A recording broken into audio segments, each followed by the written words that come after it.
আমি কিছু বলতে পারছিলাম না, কাউকে বিশ্বাস করাতেও পারছিলাম না। কে জানে নাসিরের সাথে আর কারা কারা মিলে এই গা শিউরে ওঠার পরিকল্পনা করছে।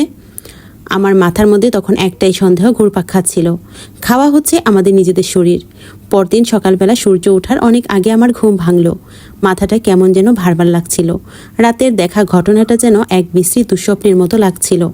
গলা শুকায় যাচ্ছে, হাত পা কাঁপছে, বুকের ভেতরটা জ্বলজ্বল করছিল। জানালার পাশে দাঁড়িয়ে গ্রামের সেই নিরীহ সকালটা দেখে মনে হচ্ছিল সব স্বাভাবিক, অথচ আমি জানি এই স্বাভাবিকতার নিচে আছে এক ভয়ঙ্কর গোপন রক্তের গল্প। আমি সোজা হাঁটতে হাঁটতে বাজারের দিকে গেলাম।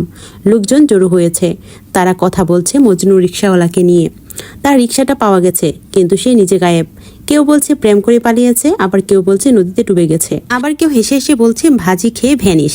তবে কেউ নাসিরের দোকানের দিকে আঙ্গুল তুলে না। আমি চুপ করে সবার মুখের ভাব দেখে গেলাম। মানুষের চোখে যেন অদ্ভুত অন্ধত্ব। কেউ কিছু দেখতে পাচ্ছে না, শুনতে পাচ্ছে না।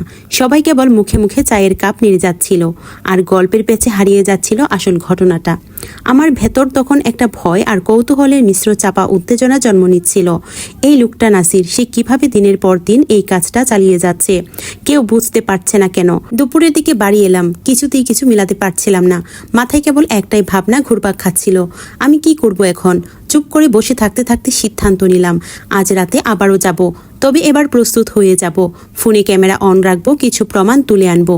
আমি জানি কেবল মুখে বললে কেউ বিশ্বাস করবে না। রাত 10টা নাগাদ আমি বের হলাম। পেছনের পকেটে একটা ছোট্ট পকেট ছুরি, গলায় একটা পুরনো মালা যেটা আমার মা বলেছিল রক্ষা করে। বুকটা কাঁপছিল, কিন্তু মন পাথরের মতো। এইবার আমি একটু অন্য পথ দিয়ে গেলাম। দোকানটার উল্টো পাশে থেকে গাছের পেছনের দিকটায় আগেই জায়গা দেখে রেখেছিলাম, সেখানে লুকিয়ে ক্যামেরা অন করলাম। বাতি জ্বালায়নি এখনো, কিন্তু চুলার আগুন জ্বলছে। নাসির হাড়িতে কিছু একটা দিচ্ছিল।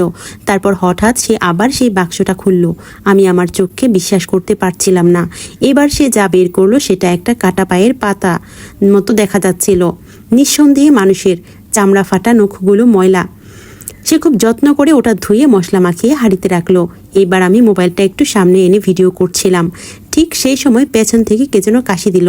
আমার গা শিউরে উঠলো। পেছনের দিকে তাকালাম, কাঁচা অন্ধকারে দুটো চোখ দেখতে পেলাম। একজন বুড়ো লোক, মুখে দাড়ি, চোখে শূন্য দৃষ্টি। সে হঠাৎ করে জিজ্ঞেস করছে, তুমি এখানে কি করছো? তার কণ্ঠে ছিল অদ্ভুত নিরাশক্তি। আমি চুপ হয়ে গেলাম, গলা শুকিয়ে আসছে।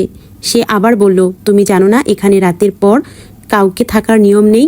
আমি কোনোভাবে বলে উঠলাম, নাসির ও মানুষ ভাজি করছে, আমি ভিডিও করছি। সে হাসলো অদ্ভুতভাবে, মুখে কোনো হাসির রেখা ফুটল না, কিন্তু আবার সে অন্ধকারে মিলিয়ে গেল। একবার ঘাড় ফেরালো না পর্যন্ত। আমি কিছুক্ষণ স্থির হয়ে বসে থাকলাম। এরপর দোকান থেকে গন্ধ আসতে শুরু করলো, কেমন যেন একটা পাঁঠার মাংসের মতো গন্ধ। ভিডিও যতটুকু পেলাম সেটাই যথেষ্ট। আমি ধীরে ধীরে পেছনে ঘুরে বাড়ির দিকে হাঁটা দিলাম। পরদিন সকালে সাহস করে থানায় গেলাম, ঘটনাটা জানালাম, মোবাইলে ভিডিও দেখালাম। এসআই সুহেল সাহেব ভিডিওটা দেখে কিছুক্ষণ নীরব থাকলেন, তারপর বললেন, তুমি কি নিশ্চিত? তবে চলো আমরা একবার গিয়ে দেখি, তবে মিথ্যা হলে কিন্তু ছাড়া পাবে না। আমি রাজি হলাম। 3 জন পুলিশ, আমিও সঙ্গে গেলাম। কিন্তু দোকানে পৌঁছে দেখি জায়গাটা ফাঁকা। টিনের ছাউনি নেই, চুলা নেই, হাঁড়ি নেই, নাসির নেই, এক ফোঁটা ছাইও নেই। শুধু পেছনের মাটিতে আঁচড়ের দাগ, একটা পলিথিনের টুকরা, আবার কয়েক ফোঁটা শুকনো কিছু লাল বাদামি দাগ। এসআই ধমক দিয়ে বললেন, তুমি আমাদের বোকা পেয়েছ, এই ভিডিও ফেক হতে পারে। আমি মোবাইল বের করে দেখালাম, কিন্তু অবাক হয়ে দেখি ভিডিও প্লে হচ্ছে না। লেখা আসছে ফাইল করাপ্টেড। আমার গলা শুকিয়ে গেল, মাথা ঘুরছিল। বিশ্বাস করুন, আমি মিথ্যা বলছি না, আমি কাঁদতে কাঁদতে বলছিলাম। তারা আর কিছু না বলে চলে গেল। 3 দিন পর আমি খবর পেলাম এসআই সুহেল নিখোঁজ। 5 দিন পরে তার একটা হাত পাওয়া গেল খালের পাশে, বাকি শরীর খুঁজে পাওয়া যায়নি। গ্রামে এখন আর কেউ নাসিরের নাম নেয় না। তার দোকানের জায়গাটা এখনো খালি পড়ে থাকে। সন্ধ্যার পর কেউ যায় না তেঁতুল গাছটার দিকে। আর আমি এখনো সেই চোখের ভেতরের গন্ধ ভুলতে পারি না। তবে সবচেয়ে ভয়ঙ্কর জিনিসটা হচ্ছে, গতকাল রাতে আমার দরজার নিচে একটা ছোট্ট কাগজ পাওয়া গেছে। তাতে লেখা ছিল, আগামী সপ্তাহে আবার দোকান খোলা হবে, আপনি চাইলে অতিথি হতে পারেন।